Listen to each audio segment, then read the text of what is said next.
Greece begins this new week again trying to reach an agreement with its creditors. I'm joined by Dr. Dennis Novy, Associate Professor of Economics at the University of Warwick.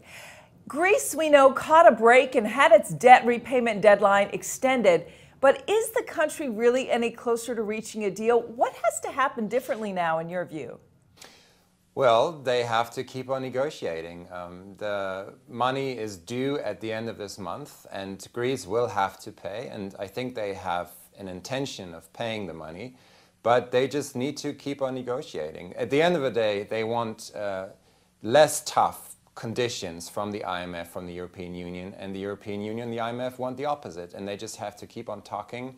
There's no sign as of right now that this will become any easier. The G7 meeting is underway, and members have called for an end to the impasse on this debt talk situation. Can the G7 really pressure Greece at all? What role should the G7 play, if any? I think the G7 has very little role to play in all of this. I mean, the main players are the European Union in the form of the Commission and the IMF. And in Greece, there's strong resistance towards this outside influence. In fact, they don't like the Troika, as they used to be called, to come to Athens and inspect the finances and so on. So all these things are certainly not welcome in Greece, and therefore I very much doubt that they would want the G7 as another party to chime in and put on even more pressure. I don't think that would be helpful at all. How damaging is this Greek drama to Europe overall? Is this one of these situations where the next time a country has some trouble on the debt front, it too will be able to extend talks and, really ride it out as long as possible? Yeah, I think this is kind of the core issue, right? I mean, it's not only about Greece. Let's not forget, Greece is about 2% of the Eurozone economy, which is not tiny, but it's certainly not big. This is really about other countries further down the line. Think about Spain and Portugal. Both Spain and Portugal have elections coming up later on this year, and it's kind of a difficult situation for the European Union if in Greece you have a very hardcore left-wing government that is seen as very successful by people, and if it gets its way, then what kind of message is this going to send out to similar parties in Spain in particular with the Podemos movement? That is a serious worry for the European Commission.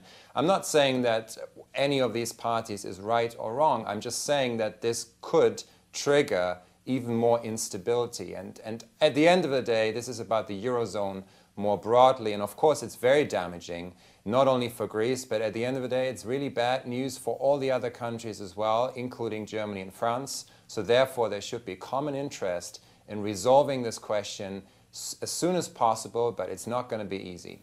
Well, even if it is resolved, though, hasn't the damage already been done in some way? Yes, I think it has been. I mean, if you think about one of the purposes of the Eurozone was to create a common market, not only for goods, but also for services, including financial services. If you look at financial markets right now, they're completely segmented. They, of course, anticipate that Greece might leave the euro. This is not a certainty, but it's a possibility. And this uncertainty has led them to shift assets out of Greece, and the Greek financial market is essentially isolated, so there's no integration whatsoever. And this is, of course, damaging to the European Union. There's lack of investment. Consumer confidence is low, inflation is very low, so the Eurozone is in a lot of trouble, and Greece certainly hasn't helped it. I'm not saying Greece is the cause of all of this, but it's added to other economic problems that were there already. Dr. Dennis Novy, thanks so much for your time. I'm Rhonda Schaffler for The Street.